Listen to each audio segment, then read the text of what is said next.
தீர்க்கதரிசன புஸ்தகம் 18ஆம் அதிகாரம் வசனங்கள் 1 10 வரை நாம் வாசிக்கலாம். எரேமியா 18 வசனங்கள் 1 10 வரை வாசிக்க கேட்போம். எரேமியா தீர்க்கதரிசன புஸ்தகம் 18ஆம் அதிகாரம். ஆளுக்கு 5 வசனமா 2 பேர் வாசிங்க.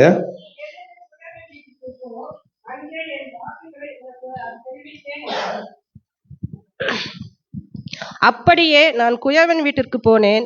இதோ அவன் திரிகையினாலே வனைந்து கொண்டிருந்தான். குயவன் வனைந்து கொண்டிருந்த மண்பாண்டம் அவன் கையிலே கெட்டு போயிற்று. அப்பொழுது அதை திருத்தமாய் செய்யும்படிக்கு தன் பார்வைக்கு சரியாய் கண்டபடி குயவன் அதை திரும்ப வேற பாண்டமாக வனைத்தான். அப்பொழுது கர்த்தருடைய வசனம் எனக்கு உண்டாகி, அவர்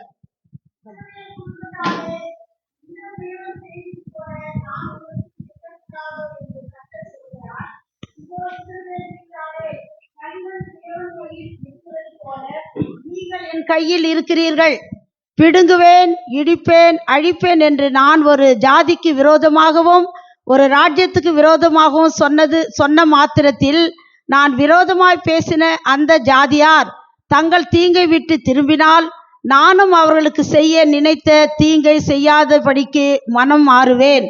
கட்டுவேன், நாட்டுவேன் என்றும் ஒரு ஜாதியையும் ஒரு ராஜ்யத்தையும் குறித்து நான் சொல்லுகிறதும் உண்டு.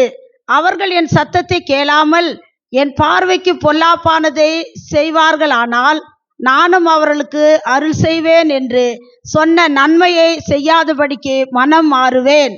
ஆமென். 4ஆம் வசனத்தை ஒருவர் வாசிக்கலாம்.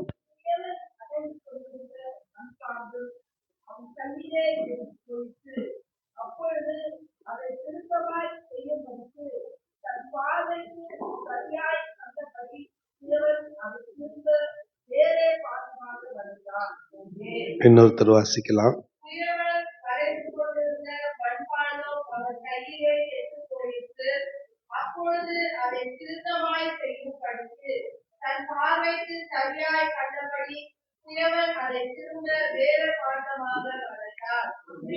இன்னொருத்தர்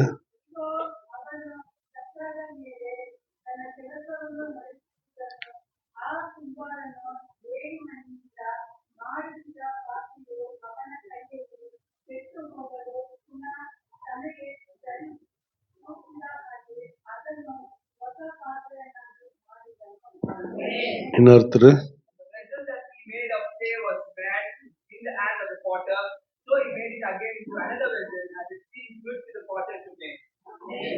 இன்னொருத்தர் குயவன் வளைந்து கொண்டிருந்த மண்பாண்டம் அவன் கையிலே கெட்டு போயிட்டு அப்பொழுது அதை திருத்தமாய் செய்யும்படிக்கு தன் பார்வைக்கு சரியாய் கண்டபடி குயவன் அதை திரும்ப வேறு பாட்டமாக வளைந்தான். எல்லாம் சேர்ந்து வாசிக்கலாம்.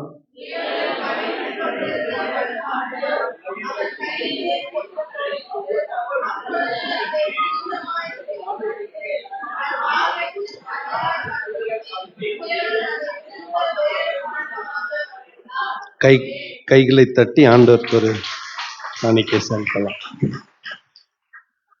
ஒரு 5-6 மாதங்களுக்கு முன்பதாக பைபிள் ஸ்கூலுக்கு தசரதன்னு ஒரு ஐயா வருவார். அவரு ஒரு உயர் பதவியிலிருந்து ஓய்வு பெற்ற அதிகாரி.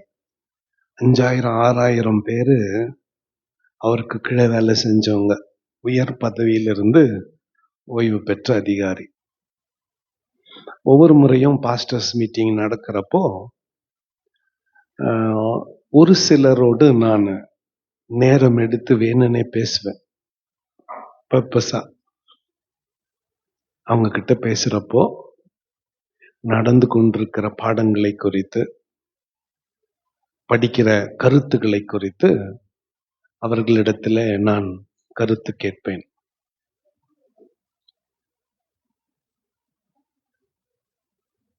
அப்படி ஒரு நாள் அவரிடத்துல பேசிக்கொண்டிருந்த போது அவர் ஒரு வார்த்தையை சொன்னார். நம்ம எல்லாரும் நம்முடைய சபைகள், நம்முடைய வீடுகள், நம்முடைய குடும்பங்கள் ஷோரூம் மாதிரி இருக்கணும்னு விரும்புறோம். நம்ம குடும்பங்கள், நம்முடைய சபை, நம்முடைய வீடு எப்படி இருக்கணும்னு விரும்புறோம்? ஷோரூம் மாதிரி இருக்கணும்னு விரும்புறோம். ஆனா உண்மையா நம்முடைய குடும்பங்கள், நம்முடைய சபை ஒர்க் ஷாப் மாதிரி இருக்கணும். எப்படி இருக்கணும்? இப்போ ஒரு புதுசா கார் வாங்குறீங்கன்னு நினைச்சுக்கோங்க, அல்லது வண்டி வாங்குறீங்கன்னு நினைச்சுக்கோங்களேன். முன்னால அழகுபடுத்தப்பட்ட ஏசி போட்ட அப்படியே கண்ணாடி மாளிகையில கார் நிக்க வச்சுட்டு இருக்கோம். ஃப்ரண்ட்ல நல்லா பாலிஷ் எல்லாம் போட்டு நிக்க வச்சுட்டு இருக்கோம். கண் கவரும் வண்ணமாக அது இருக்கும். நம்ம எல்லாருடைய கவனமும் அதன் மேலதான் போகும். ஆனா அதுக்கு பின்னால போய் பாத்தீங்கன்னா நம்ம போக விரும்பாத இடம் அங்கே இருக்கும். வண்டிய ரிப்பேர் பண்றான் பாரு, அவன் கருப்பு துணி போட்டுக்கின்னு உடம்பு ஃபுல்லா என்ன ஆயில் கிரீஸ். ஆனா நம்ம தலையில கட்டுறான் பாரு, அவன் டை கட்டிக்கின்னு சூட் போட்டுக்கின்னு, இல்ல அந்த கார் பக்கத்துல இப்ப அவனே செஞ்ச மாதிரி இப்படி வந்து நின்னுப்பாரு. இப்ப அதுல இன்னும் கொஞ்சம் மாற்றம். லேடிஸ் அப்படியே போட்டு நாங்க நின்று இருப்பாங்க. அந்த காரனுடைய எல்லாத்தையும் நமக்கு விலக்கி சொல்லுவாங்க. நம்ம எல்லாருக்கும் ஷோரூம் தான் பிடிக்கும். சர்ச் கூட நிறைய நேரத்துல, சபை கூட ஷோரூம் மாதிரி இருக்கணும்ன்றது தான் நம்மளுக்கெல்லாம் ஆசை. எனக்கு கூட ஆசை. நிறைய சர்ச்சுக்கு போனா, போன வாரத்துல நாகமான் பாஸ்டர் சர்ச்சுக்கு போனேன். அவ்வளோ அழகா இருக்கு. லைட் எல்லாம் போட்டுட்டு, டைல்ஸ் எல்லாம் போட்டுட்டு, அந்த பெயிண்டிங் எல்லாம் அப்படியே உள்ள போனதும் ரொம்ப அழகா இருக்கு. சே, நம்மளால இந்த மாதிரி நம்ம சர்ச்சை வைக்க முடியலையே அப்படின்னு நினைச்சுன்னு வந்தேன்.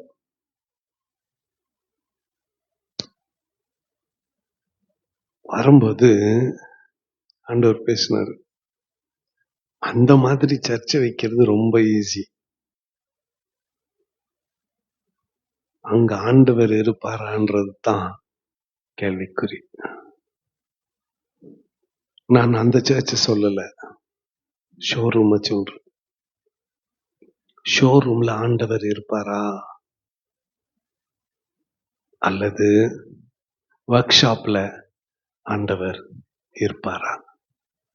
இயேசுநாதர் ஷோரூம்ல வேலை செஞ்சாரா, ஒர்க் ஷாப்ல வேலை செஞ்சாரா? அதைத்தான் இன்னைக்கு தியானிக்க போறோம். இயேசுநாதர் ஷோரூம்ல இருக்கிறாரா, ஒர்க் ஷாப்ல இருக்கிறாரா? எனக்கு நான் எங்க வேலை செய்ய விரும்புறேன்னு தெரியுமா? ஷோரூம்ல. ஷோரூம்ல வேலை செய்ய விரும்புறேன். பட் ஆண்டவரு ஒர்க் ஷாப்ல இருக்கும்படியா அழைக்கிறார். ஒரு 20-15 வருஷத்துக்கு முன்னால திருத்தணியில அருளேஸ் இல்லம் இருக்கிறது. அங்க ஒரு பாஸ்டர்ஸ் மீட்டிங் நடக்கிறது. அந்த மீட்டிங் எல்லாரும் 150 பாஸ்டர் வந்திருக்கிறாங்க. அந்த மீட்டிங்குடைய எல்லா ஒழுங்கையும் நான் தான் அரேஞ்ச் பண்ணேன். ஆனா செய்தி ஆர்லஸ் அண்ணனும் அவருடைய 2 நண்பர்களும், 150 பாஸ்டருங்க வந்திருக்கிறாங்க.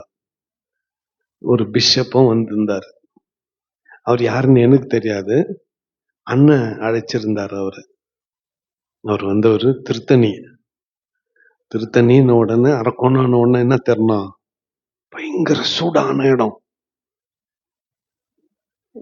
நமக்கு மேல இடம் இல்லையா, இங்க நின்று ஊழியம் செய்யற இது இல்லையா, எல்லாத்தையும் ஒழுங்கு பண்ணணும் இல்ல.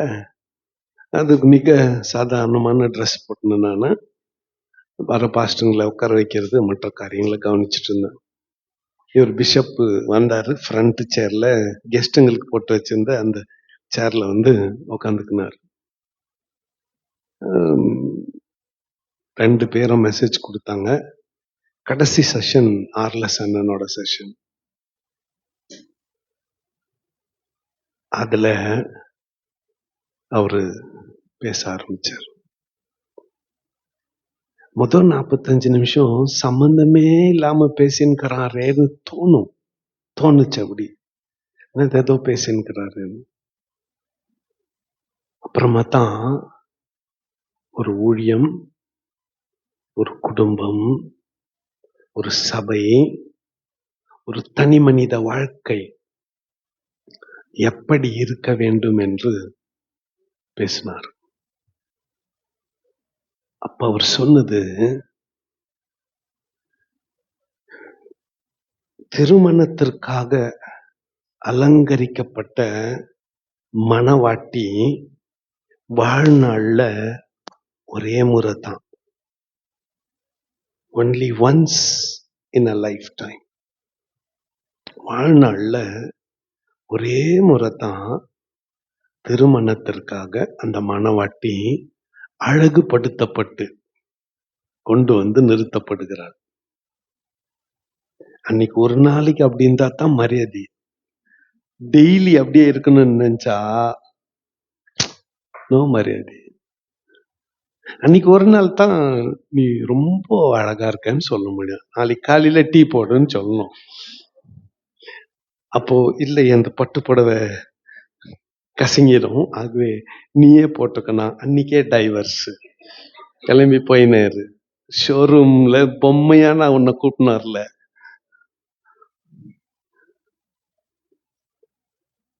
வித்தியாசம் புரியுதா? வித்தியாசம் புரியுதா? எப்பவுமே நானு ஷோரூம்ல வேலை செய்யற மாதிரி இருக்கணும். நீ பொம்மை, ஒன்னுத்துக்கும் உதவாத பொம்மை. ஆனா ஆண்டவர் ஒண்ணு ஒழுங்கா ஷர்ட் போடாம, ஒழுங்கா பேண்ட் போடாம, கிரீஸ் அப்படியே வேற டீ எத்தனை வந்து இந்த கிளாஸ்ல ஊத்துவாங்க, அப்படியே கருப்பா இருக்கும் கை. இப்ப நம்ம வண்டி ரிப்பேருக்கு எப்படின்னா போறோம்ல, ஒரு பிளாஸ்டிக் கவர்ல டீ வாங்கின்னு வருவான் ஒருத்தன் ஓடி போய். போறப்ப அப்பதான் பெட்ரோல் ஊத்தி கையை கழுவிட்டு அந்த காட்டன்ல தொடச்சிட்டு ஓடி போய் டீ அதுலயே நூல் அவுத்துட்டு குத்துவான். அதுலயே 2 விரல் அதுலயே படம். ஆமா, ஒர்க் ஷாப் வேற எப்படி இருக்கும்? ஒர்க் ஷாப் வேற எப்படி இருக்கும்? ஒரு பொருள் அற்புதமாக வளையப்பட்டு காட்சிப்படுத்தப்பட வேண்டுமானால் அது உருவாகிற இடத்தை கொஞ்சம் பார்க்கணும். அது உருவாகிற இடத்தை கொஞ்சம் பார்க்கணும். அந்த உருவாகிற இடத்தை தான் இன்னைக்கு காலையில உங்க கண் முன்னால நான் கொண்டு வர விரும்புகிறேன். குயவன், களிமண், திரிகை, சக்கரம். அந்த அந்த அந்த குயவன் வீட்டுக்கு போனா அங்க என்ன காட்சி? எரேமியா தீர்க்கதரிசிய கர்த்தர் பார்த்து, நீ எழுந்து குயவன் வீட்டுக்கு போ, அங்கே என் வார்த்தைகளை உனக்கு தெரிவிப்பேன். நீ எழுந்து குயவன் வீட்டுக்கு போ, அங்கே என் வார்த்தைகளை உனக்கு தெரிவிப்பேன். கொஞ்சம் கவனிங்க. குயவன் வீட்டுல என்னென்ன இருக்கும்னா, ஃபர்ஸ்ட் எங்கிருந்தோ வாரின்னு வந்த மண்ணு மேடு, ரா மெட்டீரியல். அது எங்கிருந்தோ வாரின்னு வந்தது அப்படியே கொட்டி வச்சிட்டு இருக்கும்.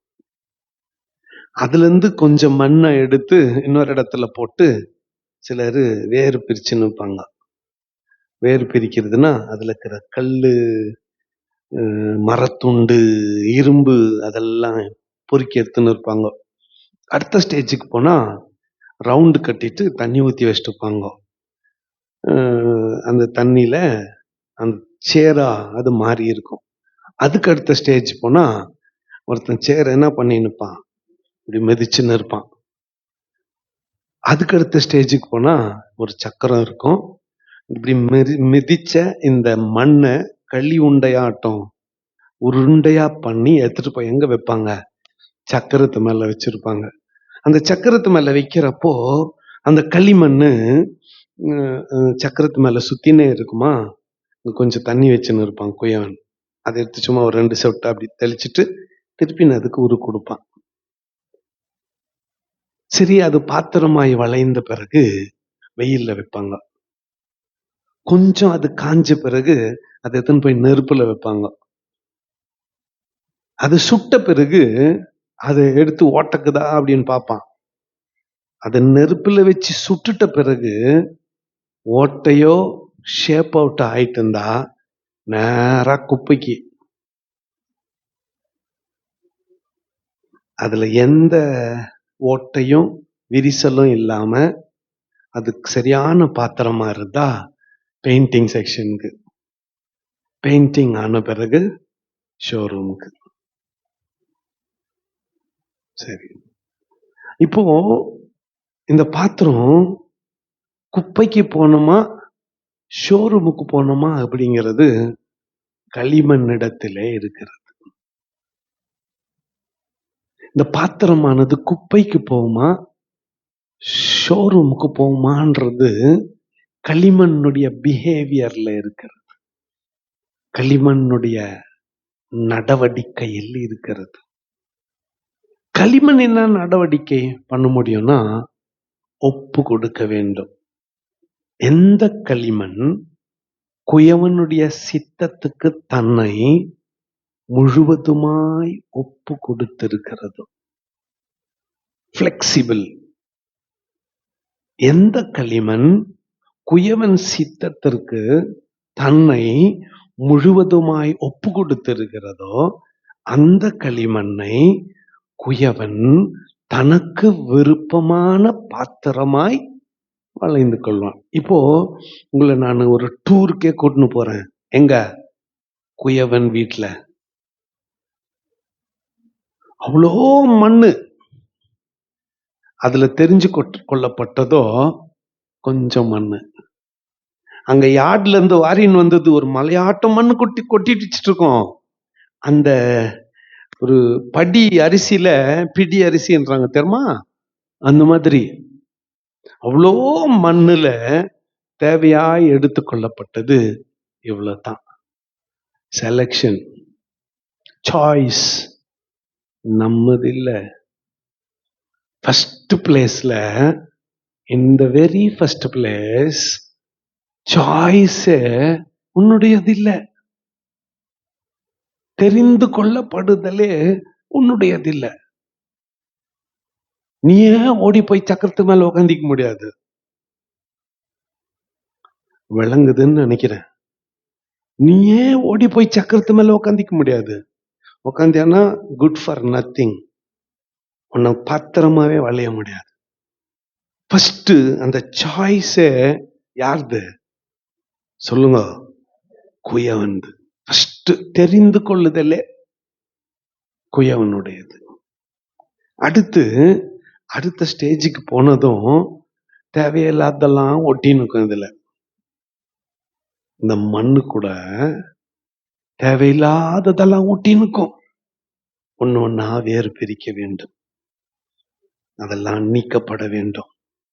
இன்னும் சொல்லணும்னா ரன்னிங் வாட்டர்ல ஓடுற தண்ணியில இந்த மண்ணை அழைப்பாங்க. அடுத்த ப்ராசஸ் அதுல இருக்கிற இலை காகிதம் லைட்டக்கிறதெல்லாம் தண்ணியில அச்சுன்னு போயிடும். கூர்மையான இரும்பு போன்றவை எல்லாம் பிரித்து எடுக்கப்படும். அதுக்கப்புறம் அது பிரஸ்ஸுக்கு போகுது. இதுதான் ரொம்ப கஷ்டமான ஒரு இடம், a difficult place. அங்கதான் ஒருத்தன் மண்ணை மிதிச்சுன்னு இருப்பான், மிதித்து கொண்டு இருப்பான். இந்த ப்ராசஸ்க்கு நம்ம போக தயாரா இல்லை. இந்த நிலைமைக்கு போக நமக்கு தயாரா இல்லை. நம்ம விரும்புறதெல்லாம் டக்குன்னு எங்க போயிடணும்? ஷோரூமுக்கு போயிடணும். அதுலயும் ஃப்ரண்ட்ல போய் நின்னுக்கணும். ஃபர்ஸ்ட் காரா நின்னுக்கணும். ஃபர்ஸ்ட் நின்னுடணும். ஆனா இந்த ப்ராசஸ்ல கடக்க நமக்கு விருப்பம் இல்லை. இந்த ப்ராசஸ கடக்க நமக்கு விருப்பம் இல்லை. எந்த மண்ணு அந்த வேலையாளனுடைய கால்ல அதிகமாய் மிதிப்படுகிறதோ அது மிருதுவான மண்ணா மாறும். அதிகமா மிதிப்பட மிதிப்பட மிதிப்பட இந்த மண்ணில இருக்கக்கூடிய அந்த அந்த டஃப், அந்த ரஃப் அதெல்லாம் போயிடும். அதெல்லாம் போணும். அதெல்லாம் போனாதான் இது அருமையான பாத்திரமாய் வளைய முடியும். அடுத்து இந்த பாத்திரம் வளையும் போது நீ ஷேப்ப டிசைட் பண்ண முடியாது. நீ சொல்ல முடியாது, என்ன பானையா செய்ய, என்ன பருப்பு சட்டியா செய்ய, என்ன கூஜாவா செய்ய, என்ன ராஜாவா செய்யன்னு நீ சொல்ல முடியாது. அந்த அந்த மண் குவியல்ல இருந்து எடுத்தப்பவே குயவனுக்கு தெரியும் உன்னை என்னவா வளையணும்னுட்டு. அவருக்கு தெரியும். நீ அவருக்கெல்லாம் சொல்லி கொடுக்காத. ரொம்ப அதிக பிரசங்கிங்க. அப்படி அல்ல என் ஆண்டவனே, அப்படி இல்ல ஆண்டவரே, அப்படி இல்ல. எப்படி இல்ல? உனக்கு என்ன தெரியும்? உனக்கு என்ன தெரியும்? நம்ம நிறைய பேருக்குள்ள நினைப்பு, எனக்கு எல்லாம் தெரியும். நீயே தெரியாது. இந்த எல்கேஜி புக்ல ஸ்கூல் பசங்களுக்கு இந்த பொம்பரம் இல்ல, அதுக்கு இங்கிலீஷ்ல என்ன பேரு? ரொம்ப நாளா எனக்கு தெரியாதுச்சு. அது பரவாயில்ல, மன்னிச்சிடலாம். அது கூட அத்தை கூட மன்னிச்சிடலாம். எத்தனை பருப்புங்களுக்கு இங்கிலீஷ்ல எனக்கு இன்னைக்கு கூட பேர் தெரியாது. பைத்தியம் பருப்பு மேடு பருப்புன்னு எழுதுனவங்கெல்லாம் உண்டு. மென்டல் பருப்புன்னு எழுதுனவங்க இன்னைக்கு கூட காராமணிக்கு இங்கிலீஷ்ல என்னன்னு எனக்கு தெரியாது. உலகத்துல ரொம்ப ஃபேமஸான 2 நாட்டுக்கு போயிட்டு வந்துட்டாள் நான். இன்னைக்கு கூட அவங்க கேட்குவாங்க, இந்த உளுத்த வடை பாஸ்டர் தாஸ் லாஸ்ட் டைம் நாங்க வந்தப்போ ஒரு ஹோட்டல் கூட்டின்னு போனேன், அங்க பிளாட்டா குத்தாங்கல்ல, அது இல்ல, அப்படி ரவுண்டா உளுத்த வடை ஜனார்த்தன், அது அது அது எதுல செய்யறாங்க? உளுத்தம் பருப்புன்னா நான் வாட் உளுத்தம் பருப்பு, வாட் இஸ் தட் அப்படின்னா என்னன்னு அவங்களுக்கு தெரியாது. அவங்க ஊர்ல அது விளையிறது இல்ல. அத இங்கிலீஷ்ல எனக்கு சொல்ல தெரியல. தெரிஞ்ச மாதிரி நடிச்சுக்கிறது நம்ம நிறைய நேரத்துல. எஸ், உண்மையா ஒன்னும் தெரியல. அதுதான் ரியாலிட்டி. ஒரு பொருளினுடைய தரத்தை வேறு பிரிக்கணும்னா ஷோரூம்ல பார்க்க கூடாது, ஒர்க் ஷாப்ல பார்க்கணும். எங்க பார்க்கணும்? ஒர்க் ஷாப்ல பார்க்கணும். நம்மளுக்கு ஷோரூம்ல வச்சு ஆல்வின் ஐயா சொல்லுவாரு, பைபிள் காலேஜ்ல பொண்ணு பார்க்காத, பைபிள் காலேஜ்ல மாப்பிள்ளை பார்க்காத, இங்க போடுறதெல்லாம் வேஷம், சீட்டிங், ஏமாத்துறது. அவங்க வீட்டுக்கிட்ட தண்ணி குழாக்கத்தை பாரு.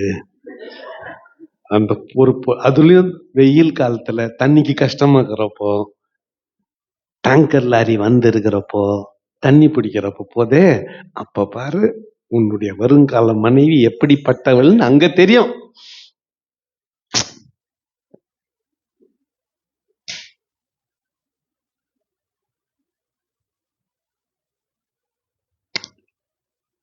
குயவன் இங்க ஒரு ஸ்டோரி. இந்த களிமண் அடுத்த கட்டத்துக்கு போலாம். இந்த களிமண் கெட்டு போறதுக்கு நிறைய பிளேசஸ் உண்டு. நல்லா கவனிங்க. இந்த களிமண் கெட்டு போறதுக்கு நிறைய இடங்கள் உண்டு. செலக்ஷன்லயே கெட்டு போயிடலாம். எங்க சொல்லுங்க? செலக்ஷன்லயே கெட்டு போயிடலாம்.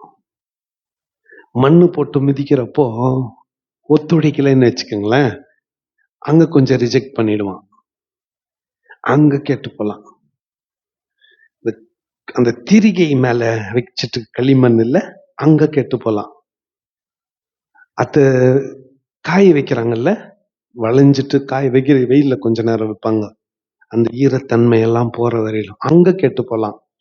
அதை தூக்கிட்டு போய் நெருப்புல வைப்பாங்க, அங்க கெட்டு போலாம். நெருப்புல இருந்து வெளியே எடுத்து வைக்கிறப்போ ஓவர் ஹீட் ஆகி அங்க கெட்டு போலாம். எங்கன்னா கெட்டு போலாம். ஆனா த பெஸ்ட் பிளேஸ் எங்க தெரியுமா?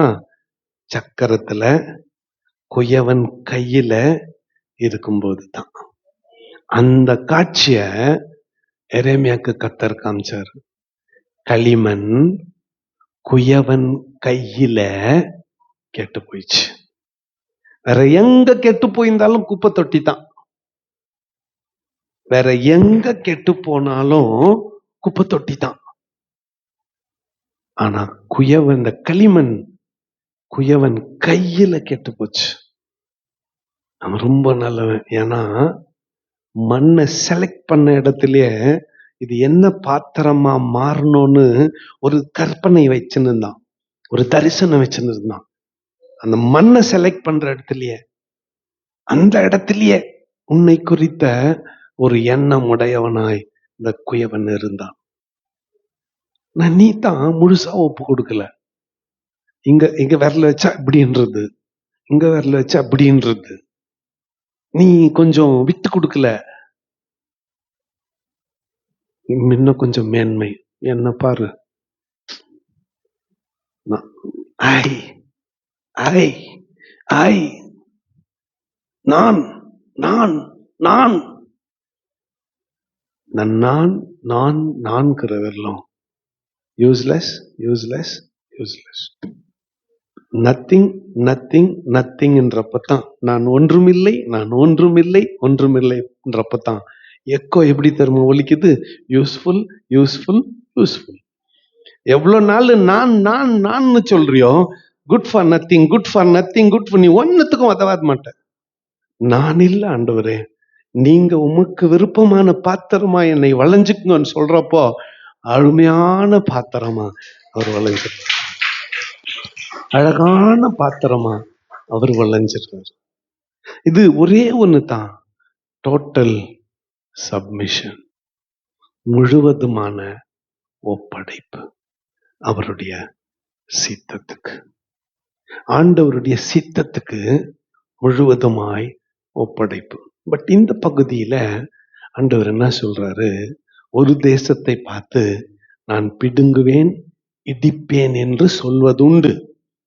அவர்கள் மனம் திரும்பினால் நான் செய்ய நினைத்த தீங்கை செய்யாமல் விட்டுடுவிடுவேன். இன்னொரு ஜாதியை பார்த்து நான் கட்டுவேன் நான் எழுப்புவேன் என்று சொல்வதுண்டு. அவங்க பொல்லாத வழிகளுக்கு போனால் அவர்களை நான் இடிப்பேன் பிடுங்குவேன், என் மனுஷனை மாத்திக்குவேன். என்ன நீங்க ஏன்னு கேள்வி கேட்க முடியாது. அருமையான ஆண்டவருடைய பிள்ளைகளே, இந்த கால வேளையில இந்த களிமண் எடுக்கப்பட்ட அந்த ஒர்க் ஷாப், அந்த பணிமனை, அந்த பணிமனை, அங்க நடக்கிற வேலை, அங்க போற ப்ராசஸ், அங்க கடக்கிற அந்த பாதை கொஞ்சம் நாம நினைச்சு பார்க்கணும். ஒரு பாத்திரம் அழகாக வளையப்பட்டு முன்னிலைப்படுத்தப்படுகிறதுனா அது கடந்து வந்த பாதை. கனமுள்ள பாத்திரமாகவும் கனவீனமான பாத்திரமாகவும் மாறுறது நம்ம கையில இல்ல. எல்லாம் அவருடைய கிருபை, எல்லாம் அவருடைய கிருபை. ஆனா ஒரே ஒரு சின்ன ட்ரிக்கு அல்லது ஒரு க்ளூ மட்டும் என்னால கொடுக்க முடியும். ஒரு சின்ன க்ளூ. என்ன அந்த க்ளூ தெரியுமா? எப்ப நீ முழுவதுமாய் ஆண்டவருக்கு உன்னை ஒப்பு கொடுக்கிறாயோ, when you totally surrender yourself to his will, அவருடைய சித்தத்துக்கு உன்னை நீ முழுவதுமாய் ஒப்பு கொடுக்கும் பொழுது அவர் உன்னை அழகான பாத்திரமாய் வளைந்து கொள்வார். அவர் உன்னை அழகான பாத்திரமாய் வளைந்து கொள்வார். நான் இங்க யாரையும் எந்த குற்றப்படுத்தவில்லை. உங்க முன்னால ஆண்டவர் என்னோட பேசினத முன்னால டேபிள் மேல வச்சிருக்கிறேன். ஆண்டவர் என்னோட பேசினத உங்களுக்கு முன்னால காட்சிப்படுத்தி வச்சிருக்கிறேன். நம்ம உலகம் போக விரும்புவது ஷோரூமுக்கு, பட் கர்த்தர் வேலை செய்யறது ஒர்க் ஷாப்ல. இப்ப கொஞ்சம் ஒதுக்கி வச்சுட்ட பொருள் எல்லாம் பார்க்கலாமா? ஒரு பக்கம் உடஞ்ச ஓடு துண்டுங்கோ, கல்லு, மண்ணு, தேவையில்லாத மண்ணு, பாட்டிலோடு இரும்பு, இன்னொரு பக்கம் குவியலாது, இன்னொரு பக்கம் வேறு பிரிச்ச யூஸ் இல்லாத மண்ணு கொஞ்சம். இதெல்லாம் தான் இருக்கும், இதெல்லாம் தான் இருக்கும். புதுசா ரட்சிக்கப்பட்ட போது அந்த மண்ணு குவியல் மாதிரி ஜெபம் பண்ண தெரியாது, பாட்டு பாட தெரியாது, இருக்கும், இருக்கட்டும். அதுக்கும் குயவனின் பணித்தளத்தில் இடம் உண்டு. அது கூட இன்னும் விளையப்படாத பாத்திரமா மண்ணுக்குது பாரு, வெறும் மண்ணு, ஒண்ணுத்துக்கும் உதவாத மண்ணு, அது கூட இடங்குது. நீ ரொம்ப என்ன சொல்றது, ரொம்ப அப்படியே கண்ணியமா இருக்க வேண்டிய அவசியம் இல்லை. அந்த அந்த அந்த சாதாரண மண்ணா உனக்கும் இடம் உண்டு ஆண்டவருடைய சமூகத்துல.